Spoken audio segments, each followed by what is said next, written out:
If you're a natural-born marketer, you're one lucky son of a gun. If you're like most people, marketing, especially online marketing, is about as appealing as standing in a police lineup. The May Create team of creatives has transformed websites and digital marketing from craptastic to fantastic since 2005. Our podcast, Marketing with Purpose, makes sense of marketing so you can make purposeful decisions instead of carrying on with the same old crap you've been doing. And now your host, Monica Pitts, founder of May Create, with another episode on how to make your marketing not suck. Hello again, friends. This is Monica, and you are listening to Marketing with Purpose. And I know, right now, we're like wrapping up first quarter. And you probably set quite a few business goals for yourself this year. I know that we all did. I definitely did. And then they got mowed over by some stuff in January. And then we fought through it in February. And right now, you might be totally crushing it. You should probably pat yourself on the back if that's you. If you feel like you're crushing it, that means that you are, and you are amazing. Or maybe you just barely feel like you're getting by and you can't seem to even find a minute edgewise to get any of the new stuff done to propel you into these goals. My friend, I totally feel you. I was literally entrenched there for the month of January, just digging myself out minute by minute. I feel you. So if you're someplace in the middle or you're just swimming right now, I just want to take a moment and number one, thank you for listening, because there are so many ways that you could be spending your time right now. And I am quite frankly honored that you are investing even a second of it with me. And number two, I want to let you know that you are exactly where you're supposed to be right now. If you're feeling overwhelmed, I want you to take a moment and cut the clutter so you can invest your time where it really counts. And you know, I usually talk about this kind of stuff at the end of the year, but I was pretty snowed in at the end of the year. And so I didn't talk about it then. But I have been working on this day by day and minute by minute because I love ideas. I love ideas. If you're like me, you love to listen to podcasts for ideas. You download stuff for ideas. You search the internet for ideas. You're on social media for ideas. They energize me and they make me feel like there's so much opportunity out there. But if you're like me, then you get all these ideas and you get super excited about them. And then you can't stay focused on anything longer than a goldfish. Yeah, that's me. All right. So while all of these ideas are super exciting and motivating, they don't actually lead to the outcomes that I need. I literally have to stop myself. And I'm going to tell you some of the ways that I do that in a second. Because these ideas, while they are so exciting, they make me feel like I need to do more. And sometimes I can't do more. Sometimes I can only do what I can do, right? And I know that you know what that feels like. And those are the moments where I have to step back and realize that what I'm doing right now is exactly enough because I am right where I'm supposed to be. And you are too. Now, being right where you're supposed to be, that doesn't mean that I can't be better right where I am, right where I'm sitting today. It's just that sometimes I need to sit and marinate in the spot where I am and work on the idea that I currently have that I think is so great before I can take in new ones, or I'm going to explode myself, right? So if you're a small business and your marketing looks like you're a small business, then that's okay because that's who you are. I'm not saying it should be hideous. I'm not saying it should be generic. Any marketing worth investing in should be a reflection of you and a reflection of your business. But you are you. So if you're not a Fortune 500 company, or you haven't existed for 5,000 years and you're not bringing in millions or billions of dollars in revenue, I don't want you to feel like that's what your marketing should be like right now. I know that we hold ourselves to those standards sometimes, but especially in the times where you really feel strapped for time and you feel like you're just treading water, I just want to tell you that if you're not a Fortune 500 company, you don't need to have videos that look like they were produced to the nth degree like a Fortune 500 company, or photography that looks like you're a multi-billion-dollar company, or a website that looks like a Fortune 500 company, because that's not what you are. You are something else, and it is okay to be that. There are buyers all over the place who can't afford to work with that Fortune 500 company. And if they come to you and you look like you're something that you're not, then they're going to leave. Because they're not going to connect with you. You're not going to be the thing that they need or perceive that they need. So you need to be exactly who you are. That's the reason that discount foods look like discount foods. It's because you can look out onto the shelf and grab them and put them in the cart knowing that they're going to be the least expensive thing on the shelf. And that's who those people are selling to. They know what their competitive advantage is, and it's price. And so they're going to do it even in their labels. I buy all of those goods, by the way. Please don't change your labeling. It is very confusing to me. Like recently, Velveeta changed their label, and now it looks almost exactly like the generic brand, which is terrible because I end up with a $7 block of cheese instead of a $3.50 block of cheese. And that's not what I was going for, friends. So I'm a little peeved with Velveeta right now. They're blowing up my cheese buying universe. Anyway, back to the point. So instead of just constantly feeling like you need to do more, I want you to ask yourself, where can you cut the clutter and just focus on doing something better?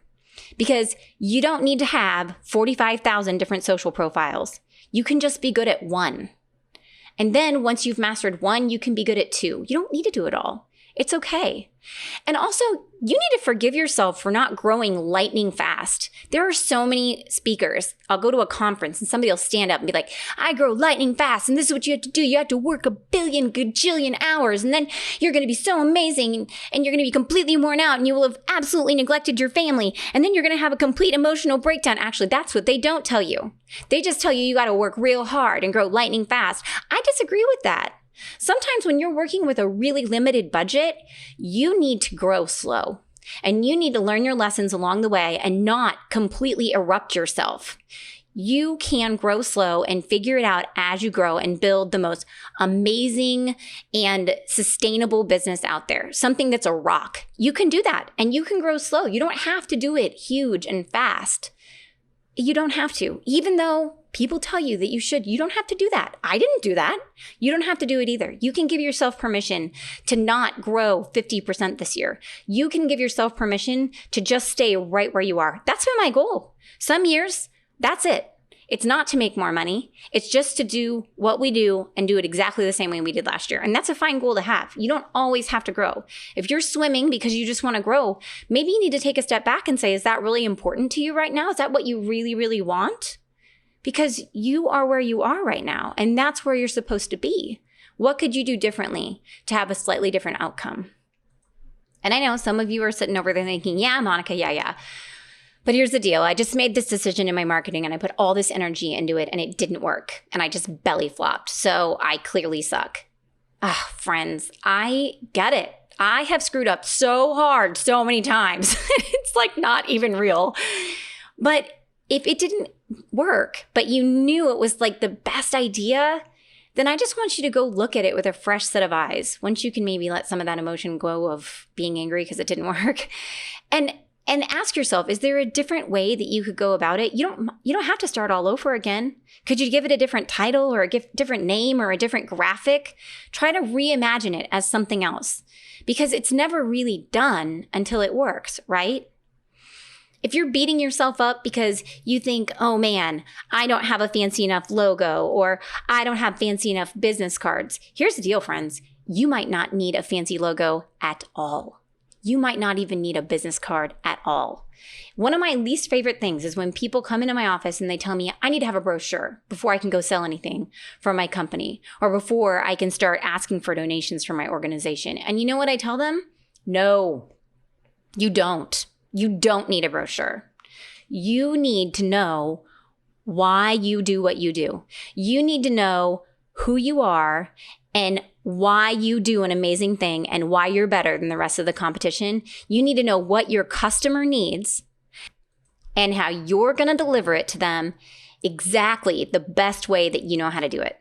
That's what you need right now. You don't need a brochure. If you need a brochure to grow your business, you don't know why you're doing your business. So take a step back. Maybe you don't need any of those things that you put on the list right now. It's okay to mark something off the list that sat there forever. Just because you made the decision you were going to do it at one point in time does not mean it was the right decision. It was the right decision that you made that day, but today's a different day and you don't have to make it again. You can check the box off and you can move on without ever having done it. And it's okay. So if you need to get something under control, I just want you to look at the number of things that you have to do. And I think you should just get rid of some of them. I know it sounds completely insane. I know. But sometimes getting rid of some of those things means that you can give yourself space to be right where you are and get better at that. So if your email marketing isn't working, maybe you send less emails and you focus on something else. Or maybe you send an email to your list and you ask them if they even want to be on it anymore. Or maybe you don't ask at all and you just take everyone off the list who hasn't opened the last 10 campaigns and you get rid of them. What? Yes. Oh my gosh, I just said that. Just get rid of them. Get rid of them because here's the deal. You have people on your list that love you and you have people who are outliers. You don't need everybody right now. You don't. You just need the people that are closest to you.